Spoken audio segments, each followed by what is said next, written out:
Ils ont un peu son style en boîte de nuit. Tout seul au bar avec un bon jus de fruits. Quelque chose, Lionel Messi. Lionel Dian, son prénom, ça lui suffit. Jérôme Thomas, il a, au fait, c'est qui? C'est qui Jérôme Thomas déjà? Messi. Quelque chose, Lionel Messi. Merci. Ah, il est bon. Et voilà, l'hommage de l'after à Johnny ce soir. On en a encore d'autres à vous faire C'est écouter. quelle année ça? Il y a au moins 3-4 ans. Ouais, quand il faisait ses comme ça, chansons. ouais. Même plus que ça. Celle-là, je m'en souvenais pas du tout. Ça fait partie de la légende de En la l'after. réécoutant, je me suis souvenu, mais j'avais oublié qu'il en avait autant fait sur Johnny. Je sais Alors, pas. Ligue des Champions au programme de l'After et je le disais donc, un sondage CSA, RMC, BFM Sport concernant l'équipe de France. Vous allez voir avec des choses intéressantes. On a posé plein de questions à un panel de Français sur la Coupe du Monde, comment ils la voyaient, les Deschamps, les joueurs français, tout. Vous allez voir, on exploitera ça ensemble tout à l'heure. On est toujours avec Alexandre, supporter de Monaco, qui revenait sur le mercato, sur les recrues qui n'ont pas eu de préparation, d'autres qui sont jeunes. Jérôme, qu'est-ce que tu réponds toi aux arguments d'Alexandre? Non, moi je suis les arguments et au contraire, je pense que ici j'ai pas le souvenir qu'on ait vraiment mis l'accent, du moins critiqué les recrues. Les recrues, bien sûr, comme toute recrue, il faut s'habituer encore plus au contexte monégasque. Donc moi je leur laisse le temps et je suis indulgent envers ces recrues. Par contre, où je suis moins indulgent, c'est quand je vois les lacunes défensives de l'AS Monaco au niveau. Hier, Daniel parlait de caractère du Paris Saint-Germain. Je suis désolé, mais l'AS Monaco cette année, au niveau caractère en Ligue des Champions, c'est catastrophique. L'envie de se sublimer, l'envie de bien défendre. Tu vois que ça veut dire quelque chose de caractère alors. Ah oui, non, mais sur certaines équipes, oui, je te rejoins. Et souvent on a mis ça en avant. Et surtout la charnière qui a été encore mise ce soir, Gémerson et Glick. Ouais. Et il y a un problème d'agressivité, ce qui a fait leur force l'année dernière. Alors oui, ils étaient bien entourés, mais au bout d'un moment, si tu retrouves pas ça, cette agressivité défensive déjà dans un premier temps, on leur demande de bien défendre, d'être agressif, Mais l'agressivité partout, pas en défense. Toi, bon, là, je comprends que tu parles de ce secteur-là. Non, mais en Ligue des Champions, si tu n'as pas ce niveau d'agressivité, de détermination, de caractère, tu ne vas nulle part de chez nulle part. On est d'accord. Aucune équipe te fait un cadeau, même si tu tombes sur un Shakhtar sans caractère, sans envie, tu te fais défoncer. Non, mais ce que je trouve pas normal, 16 buts encaissés, c'est quand même synonyme. Alors encore une fois, et là, je te rejoins Daniel, il n'y a pas que Gémerson et Glick. C'est une question d'envie collective de bien défendre ensemble, des joueurs de côté, les joueurs offensifs dans le repli défensif, chose qu'on a très peu mis en avant hier du côté du Paris Saint-Germain, mais qu'on peut mettre aussi en avant. Tu veux dire quand Neymar marchait, Mbappé aussi dans son repli défensif par moment, mais voilà, mais c'est pareil pour les joueurs de côté, c'est pareil pour Fabinho au milieu de terrain, c'est pareil pour les latéraux. Il y a beaucoup trop de problèmes aujourd'hui à l'AS Monaco pour même redevenir une équipe compétitive pour la Ligue 1. Parce que Alexandre, il est encore là, Alexandre. Oui, mais Alexandre, quand tu dis que elle va commencer la saison, mais comment les joueurs d'un seul coup, ils sont éliminés de la Ligue des Champions, ils ont pris des claques et ils vont se dire on va partir en vacances et au mois de janvier on va retrouver cette envie de... La deuxième partie de saison, ça peut... oui, on a vu des équipes qui inversaient sur des saisons, qui inversaient des tendances. Quand tu n'as plus que la Ligue 1, tu te concentres là-dessus. Non, je peux le croire, ça. Moi, j'ai même envie de croire que la deuxième partie de Monaco sera plus intéressante. Daniel, on peut le croire, et je leur souhaite à Monaco. Je pense pas qu'ils vont laisser filer, déraper, glisser. Mais on peut être sceptique quand même. On peut être sceptique par rapport à le PSG, j'en parle même pas, mais par rapport à ce que montre Lyon, par rapport à ce que montre Marseille au niveau de cette grinta, par rapport à ce que monte Nantes aussi. Moi, je te dis qu'il va falloir qu'ils montent vraiment d'un cran de ce côté-là. Et s'ils le font pas, il va y avoir pas mal de désillusions. Alexandre, un truc à rajouter ? Ouais, écoutez, moi, Jérôme, quand tu t'inquiètes un peu pour la deuxième partie de saison, je te trouve un peu pessimiste. Non, attention. Inquiété, je te dis pas de finir 10e. Ouais, non, mais je sais bien. Tu dis ne pas finir dans le top 3. Ouais. Je pense qu'on est quand même supérieur à Marseille. Même dans la difficulté, je pense quand même que ça le fera et je pense que la trêve hivernale va faire du bien. Je pense que Jardim va remettre les choses à l'endroit. Peut-être qu'on va se renforcer aussi. Il y a eu quelques rumeurs là comme quoi Jardim voulait des renforts. Moi, je suis persuadé que voilà, Jovetic, il va revenir. J'espère qu'il va commencer sa saison. Baldé, je pense que la trêve hivernale, ça va faire du bien. Voilà, je pense qu'il a manqué, c'est du temps. Et moi, je suis persuadé que ça va le faire. Alors, j'ai un petit doute pour la deuxième place. Je t'avoue que Lyon, il m'impressionne. Lyon, je suis assez étonné. Mais non, je pense que pour le podium, ça va le faire. Moi, je m'inquiète pas du tout. Et voilà, faux départ cette année. Mais encore une fois, c'est pas dramatique. Et souvenez-vous, le projet monégasque, c'est ça. C'est une année sur deux, quand on fait une très bonne saison, et l'année d'après, on vend. Non, mais on et est d'accord. D'après, c'est plus compliqué. Donc, faut pas. Non, mais Alexandre, on est d'accord. On connaît le système monégasque. Souvent, ça se passe comme ça. En effet, il y a une bonne année. L'année d'après, elle est un petit peu moins bonne. Mais c'est pas parce que ça se passe souvent comme ça qu'on est obligé de dire oui, mais c'est la deuxième année de Monaco. Donc cette année, c'est normal qu'en Ligue des Champions, ils aient fini dernier d'un groupe qui était largement jouable et qu'ils aient pris 16 buts. Et qu'aujourd'hui, en championnat, les résultats sont quand même un petit peu en dents de scie depuis quelques temps, même si au niveau comptable, c'est encore bon. Donc il y a de quoi quand même s'inquiéter. Et pour finir là-dessus, Alexandre, je m'inquiète sur ce caractère, cette envie d'être fort collectivement, encore plus dans le contexte monégasque. Parce qu'il y a des matchs à domicile. Quand tu vas jouer des équipes qui luttent pour le maintien au mois de mars, au mois d'avril, là, ou au mois de mai, des équipes qui vont t'emmerder. Et si toi, collectivement, t'as pas plus envie que ça de bien défendre ensemble, il va y avoir pas mal de petits accros. Et ces petits accros, ça va permettre à Lyon, voire à Marseille, voire à Nantes, parce que Nantes, on n'en parle pas, mais Nantes est quand même sur une bonne lancée. Moi, je te dis juste qu'il faut vraiment qu'ils prennent conscience de toutes ces faiblesses aujourd'hui. Philippe, comment tu vois ça, toi, de ton œil anglais, ce qui se passe à Monaco ? Moi, ce que j'ai vu surtout, c'est que je n'ai pas vu énormément de Monaco et que je compare le Monaco que j'ai vu ce soir à celui que je connaissais de l'année dernière, et c'est un gouffre qui s'est ouvert sous leurs pieds. Alors, je veux bien qu'il y ait énormément de changements de joueurs, changements de personnel, mais c'est dans l'envie, c'est des choses de base. Quand on voit les buts concédés contre Porto ce soir, mais bon, ça fait mal. Et encore une fois, moi, quand j'avais vu le tirage au sort, je me suis dit, Monaco a un coup à jouer. Ils ont un coup à jouer. Et quand on parle de l'année sur deux, je veux bien, mais ils ont des moyens malgré tout, Monaco. Non, mais c'est pour ça. On peut être quand même plus ambitieux que cela, et que se prendre 5-2. Oui, 5-2, 3-0 à domicile, 3 défaites à domicile. Et à chaque fois, exactement, et à chaque fois des désillusions, des déceptions, dans le résultat comme dans le jeu, mis à part un match en Turquie. Et c'est ça. Donc par rapport à l'an dernier, non, c'est catastrophique. J'aimerais qu'on fasse une petite évaluation quand même, parce que on a vu des joueurs qu'on voit moins ce soir. Je pense à une Doram par exemple. Guézal, le pauvre Guézal, là, il a l'occasion de se montrer. Il arrive à prendre un rouge. Il n'y a pas que lui, Diakabi aussi qui doit se montrer. Almami Touré. En août, on avait tout de suite compris que les pieds n'étaient pas à l'endroit. Almami Touré confirme que c'est compliqué à chaque fois qu'on le voit, par ailleurs. En fait, souvent on parle de joueurs en devenir à Monaco, il y en a, on peut quand même se demander ce qu'ils vont devenir. Ouais, mais moi je suis d'accord avec toi. Alors après, Guézal, moi je serais... Voilà, on en a parlé, Diakabi... aujourd'hui, c'est quoi vraiment sa position? C'est pas excentré côté gauche, ça c'est sûr, comme il a joué aujourd'hui. Ça c'est une certitude. Le devant, il a montré des limites aussi. Quand il joue côté droit, c'est la même chose. Donc il faut lui laisser le temps. Est-ce que ça deviendra un top joueur? J'en suis pas certain. Maintenant, après, ils ont quand même des jeunes à côté qui sont capables de vraiment de se hisser à un bon niveau. Mais après, tu parles de Touré.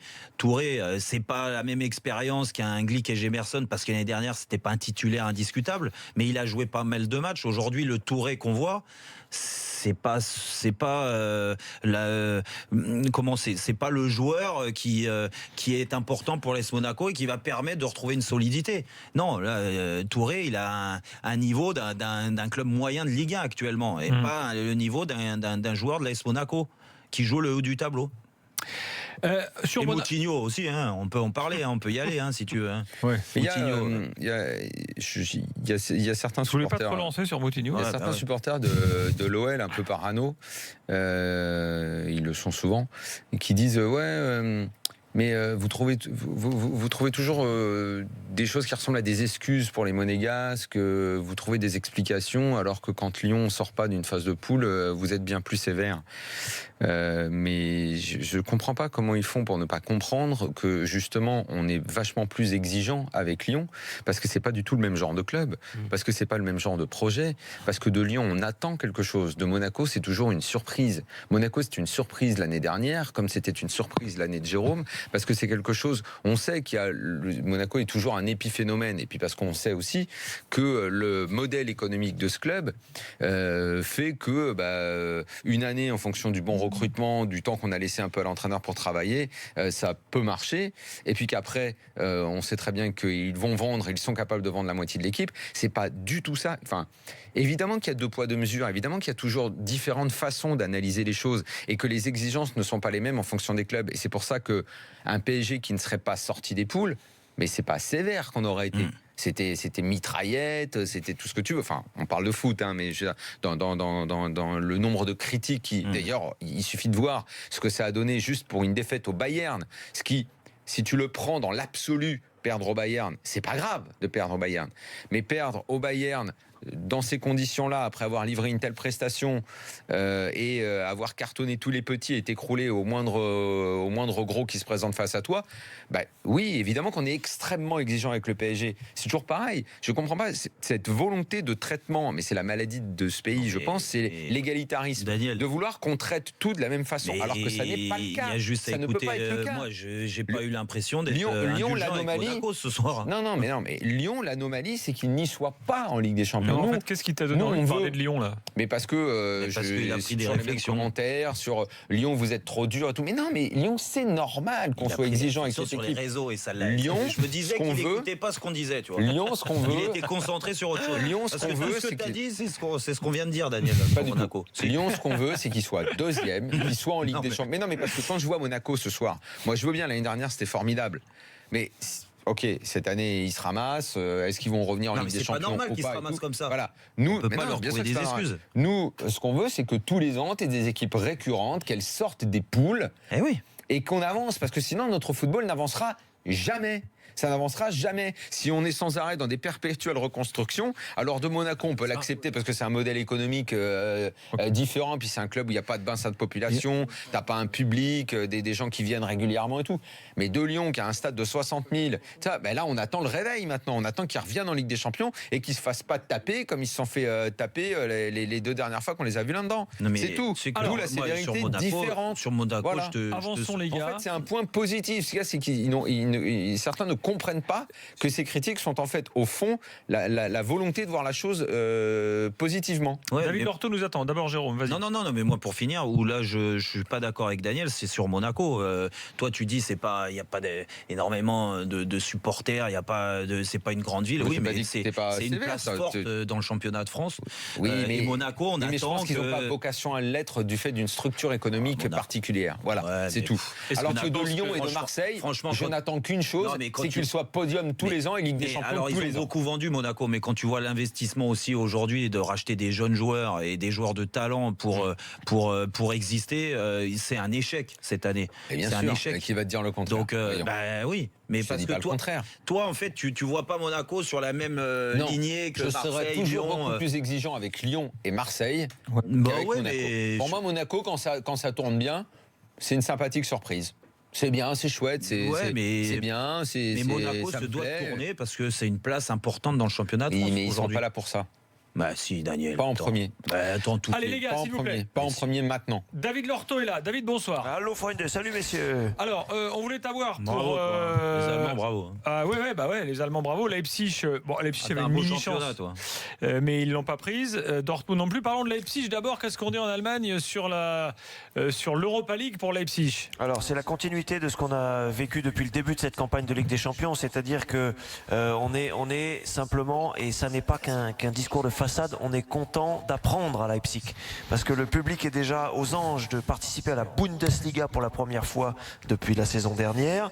Alors rendez-vous compte, quand on fait une campagne de Champions League et qu'on arrive à passer l'hiver pour se qualifier pour la Ligue Europa, on est très heureux. Ça, c'est le discours de façade officiel qui, à mon sens, est valable. Maintenant, on est quand même peut-être un peu déçu à l'intérieur parce que, à l'image du match de ce soir, le RB Leipzig a quand même beaucoup vendangé dans cette Ligue des Champions, a été parfois frustrant, a été parfois très maladroit comme ce soir où en face il y a une équipe froidement réaliste et même au moment où Leipzig égalise, il y a le but derrière qui donne la victoire finalement aux Turcs. Donc il y a ce double sentiment sans doute à l'intérieur de chacun, à l'intérieur des dirigeants, à l'intérieur de l'esprit des joueurs, c'est ok, on a montré de belles choses, mais on aurait peut-être pu espérer un peu mieux parce que finalement à l'arrivée on a 7 points, c'est pas si mal. Porto n'a que 3 points de plus et on était à portée de fusil entre guillemets d'une qualification qui aurait été évidemment fabuleuse. Ouais, il profite un peu des circonstances que Monaco s'est écroulé. On se demande pourquoi, mais on en a parlé juste avant. Beşiktaş c'est une bonne équipe, ils méritent leur première place, mais c'est pas non plus un grand. Et puis Porto est en progression, mais bon, franchement, j'ai l'impression que cette équipe, même si tu dis elle a beaucoup vendangé, elle a appris avec cette Ligue des Champions, mais malheureusement ils sont au taquet, quoi. Ils sont au taquet. Il y a très peu de joueurs que tu peux imaginer dans un futur proche dans des très grands clubs européens. Il y en a peu, effectivement. Il y en a peut-être quelques-uns. Naby Keïta a été encore délicieux ce soir. Oui. Et puis Werner, évidemment, que l'on a identifié depuis longtemps en attaque. Voilà. Oui, c'est bien sûr. Les autres sont j'allais dire de bons joueurs de club. Ce serait affreux. Parce que là, ils étaient quand même dans une compétition dans laquelle ils n'ont absolument pas démérité. Mais je suis d'accord, Jérôme. Au niveau des joueurs un peu qui sortent du lot et qu'on peut repérer en Europe, voire peut-être à la Coupe du Monde. Vous suivez mon regard pour Werner en fin de saison. Ils sont pas extrêmement nombreux dans cette équipe, on est bien d'accord. Tu veux nous dire un mot sur le Borussia Bah oui, parce que oui, un petit mot quand même parce que c'est super décevant quand même ce qu'ils font. On s'attendait à un groupe de la mort et finalement il n'a pas eu lieu. On l'a pas vu. Il n'a pas existé.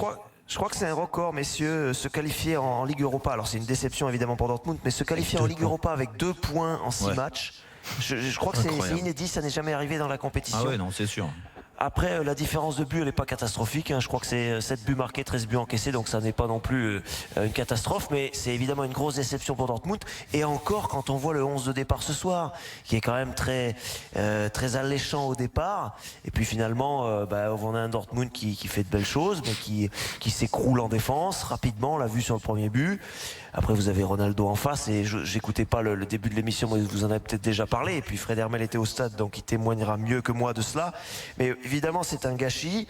On n'arrête pas de dire, et ça c'est à mettre au crédit quand même des dirigeants de Dortmund, on n'arrête pas de dire que Peter Bosz est sur le départ, l'entraîneur. L'ultimatum est sans cesse repoussé. Le prochain, c'est le match contre le Werder Brême ce week-end, qui pourrait être son dernier match à l'entraîneur, mais on peut au moins accorder aux dirigeants de Dortmund le crédit d'avoir essayer au maximum avec cet entraîneur. Ça marchait bien en début de saison. Ils avaient une série de victoires en autant de matchs en Bundesliga et puis ça s'est écroulé. Et maintenant, il faudrait un miracle pour que Dortmund sauve réellement sa saison sur la scène nationale.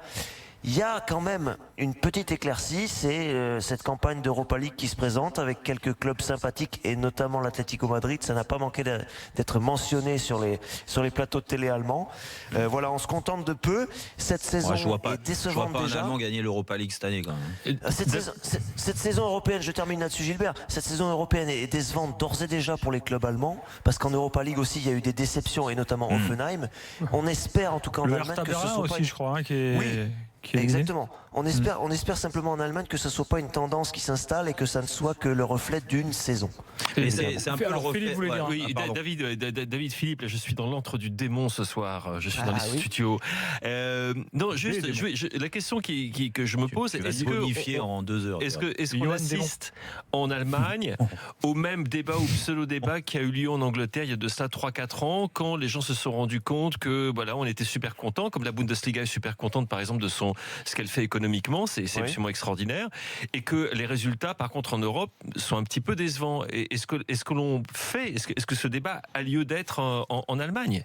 Est-ce que tu entends, est-ce qu'on en parle? Est-ce qu'on flippe en gros, est-ce qu'on s'inquiète? Ben oui, est-ce qu'on s'inquiète? Est-ce que si tu veux de pas voir les wagons s'accrocher à la locomotive du Bayern, c'est un peu gênant quoi? À mon avis, il s'inquiète. Alors oui, on sent qu'il y a eu un petit coup quand même au moral, notamment dans les des éditos qui paraissent régulièrement, semaine après semaine, dans la presse écrite. La réflexion qui est faite, elle est quand même de dire bon, il faut faire un constat, il faut voir s'il y a des réactions, s'il y a des enseignements à tirer, il faut voir si nos clubs derrière le Bayern ne sont pas devenus et ne devraient pas devenir peut-être contraints et forcés des clubs formateurs, des clubs qui font émerger de bons joueurs pour ensuite en profiter économiquement. Oui, évidemment, le débat a lieu toutes les semaines et la réponse n'a pas encore été apportée, évidemment, parce qu'on n'a pas suffisamment de recul.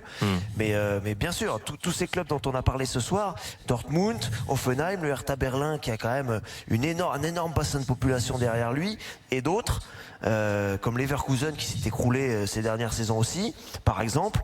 Oui, le débat est lancé et pour l'instant on n'a pas de recul suffisamment pour faire une vraie analyse en profondeur en tout cas. Merci David. Merci messieurs, bonne fin d'émission. Dans quelques instants, on va parler des clubs anglais. Oui, Daniel, tu voulais rajouter quelque chose? Non, David, c'est tout, c'est fait. Très bien.